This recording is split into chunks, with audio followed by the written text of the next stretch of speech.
اعوذ باللہ من الشیطان الرجیم بسم اللہ الرحمن الرحیم وبہ نستعین وہو خیر الناصر ومعین۔ السلام علیکم ورحمۃ اللہ۔ عرفہ کا دن، عرفہ کا دن کون سا دن ہے؟ اگر ہم کتب روائی کو اٹھائیں اور دیکھیں اور شریعت اسلام کی طرف نگاہ کریں تو ہمیں پتہ یہ چلتا ہے کہ عرفہ کا دن در حقیقت 9 ذی الحج کا دن ہے۔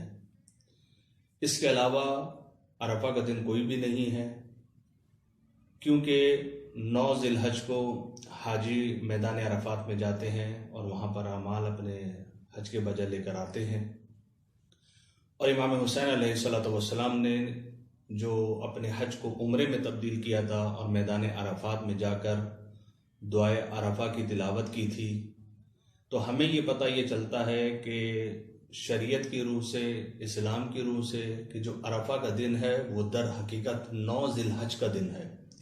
اس لیے روایات بہت ساری ہیں، کامل الزیارات میں، مفاتیح الجنان میں بھی اگر آپ دیکھنا چاہیں تو عرفہ کا دن جو ہے، اور دیگر کتابیں وسائل الشیعہ، بیان الانوار اور دیگر کتابوں میں جا کر آپ نگاہ کریں تو پتہ چلے گا کہ عرفہ کا جو دن ہے وہ 9 ذی الحج ہے، اور خصوصاً 9 ذی الحج کے دن کے کچھ اعمال بیان کیے گئے ہیں کہ انسان غسل کرے، دعا پڑھے، نماز پڑھے، اور وہ دعا جو امام حسین علیہ السلام نے میدان عرفات میں پڑھی ہے وہ اس کی تلاوت کرے، تاکہ معرفت توحیدی کو جو ہے اپنے لیے جو ہے زیادہ سے زیادہ جو ہے وہ اپنے اندر جو وہ اجاگر کر سکے اور خدا کے قریب ہو سکے۔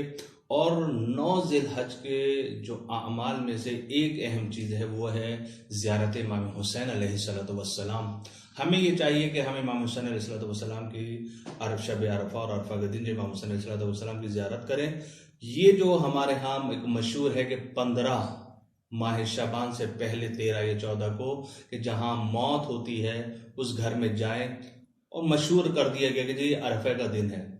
کوئی عرفہ کا دن نہیں ہے۔ اچھی چیز ہے کہ اگر جس کے ہاں موت ہو جائے اور پہلا سال ہو وہاں پر جا کے فاتحہ پڑھیں اور مرحوم کے لیے اس کی درجات بلندی کے لیے دعا کریں، بہت اچھی چیز ہے، جانا چاہیے تاکہ جو ہے ان کے غم میں ہم شریک ہو سکے، اس کو مداوع کر سکیں۔ لیکن اس کو عرفہ کا دن قرار دینا 15 شعبان سے پہلے 13 یا 14 کو شرعی لحاظ سے اس کی کوئی حیثیت نہیں ہے۔ والسلام علیکم ورحمۃ اللہ۔